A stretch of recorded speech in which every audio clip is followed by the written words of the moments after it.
Yeah, and I'm going to be very brief in support of it. Okay. Thank you all for coming this morning. My name is Scott Stringer, New York City Comptroller, and I'm joined today by Steve Banks, Commissioner of the New York City's Human Resources Administration, and with me as well as our Deputy Controller for Audit and Investigation, Marjorie Landa. Today, we are here to discuss the findings of an audit by my office of the city's HIV/AIDS Services Administration Housing Program, HASA. This program serves over 32,000 clients with AIDS or clinically symptomatic HIV and helps manage 7,000 permanent and emergency housing units. Here's what the audit found. HRA wasn't able to monitor contract compliance effectively, and that means different service providers were held to different standards.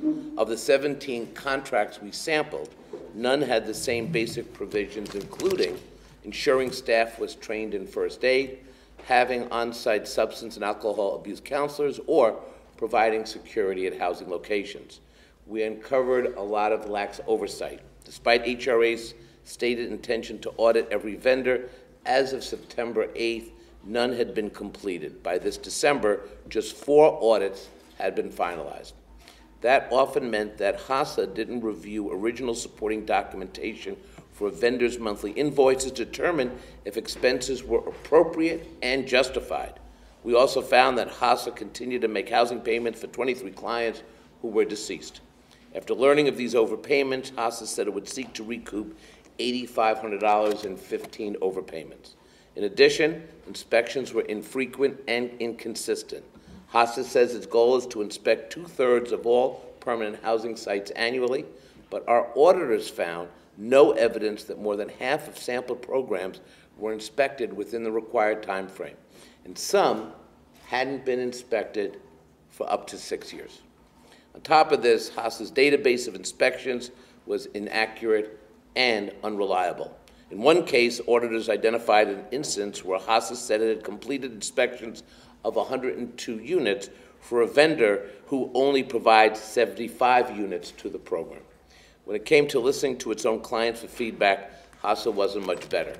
At the start of our audit, we found that despite a client bill of rights that emphasized the importance of listening to clients, HASA vendors provided no telephone or mailing address to actually give feedback.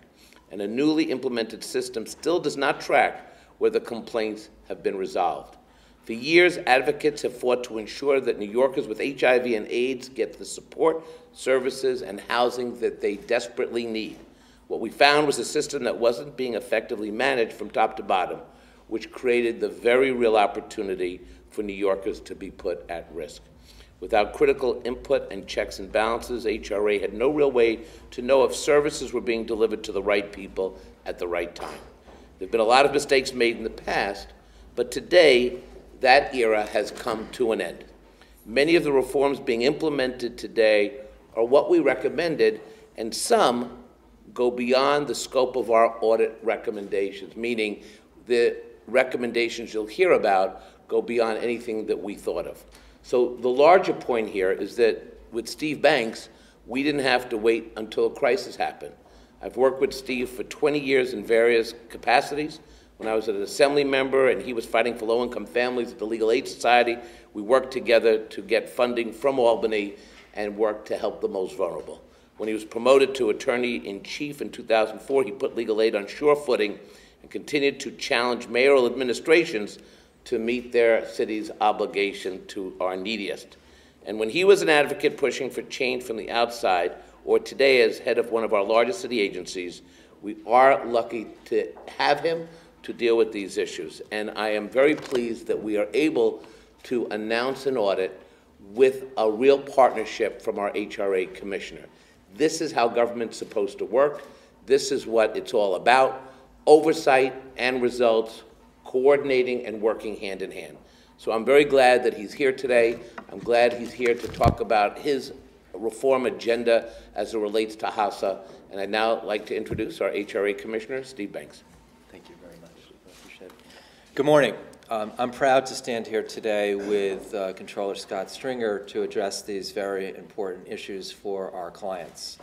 As the Comptroller pointed out, The audit found deficiencies in the oversight of contracts in our HASA program.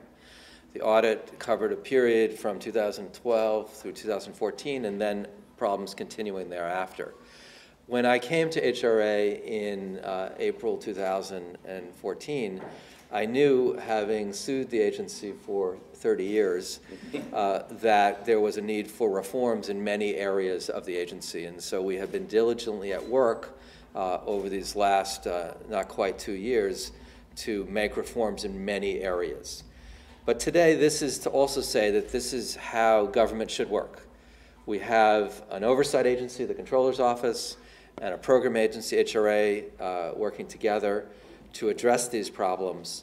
And as the audit proceeded and as we developed our reforms, we looked at what the auditors were looking at, and that helped strengthen our reform agendas. And as the Comptroller indicated, we were able to go beyond what the audit found, since we were looking at more broadly at reform. Principally, the audit and our own reform efforts showed that we needed to consolidate contract management for HASA contracts and other contracts in a newly created part of the agency called the Program Integrity part of the agency. This is the part of the agency that worked with the Department of Investigation to root out worker fraud, and now we're pleased to be working with the Comptroller's Office to reform our contracting process for HASA providers.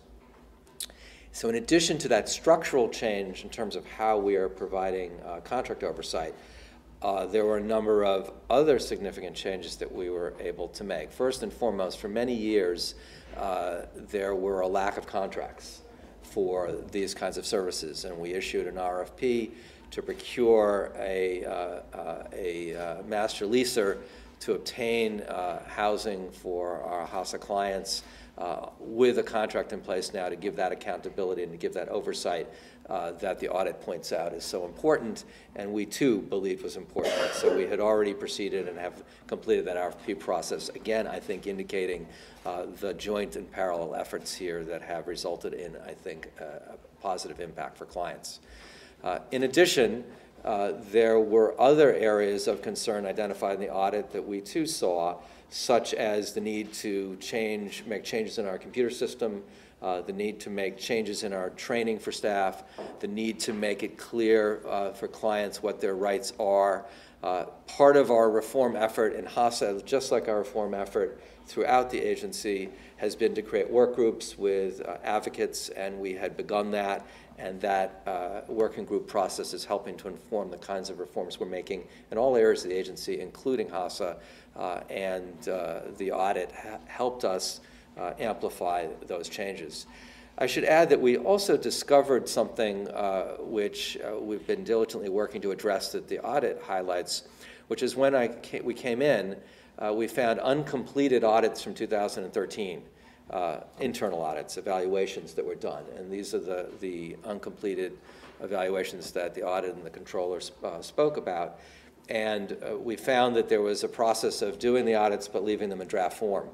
And so we've spent a substantial amount of time completing those audits. We believe it's important to complete them. The Comptroller's audit points out the importance of doing so, and we were pleased to work with the Comptroller's Office in moving forward with them.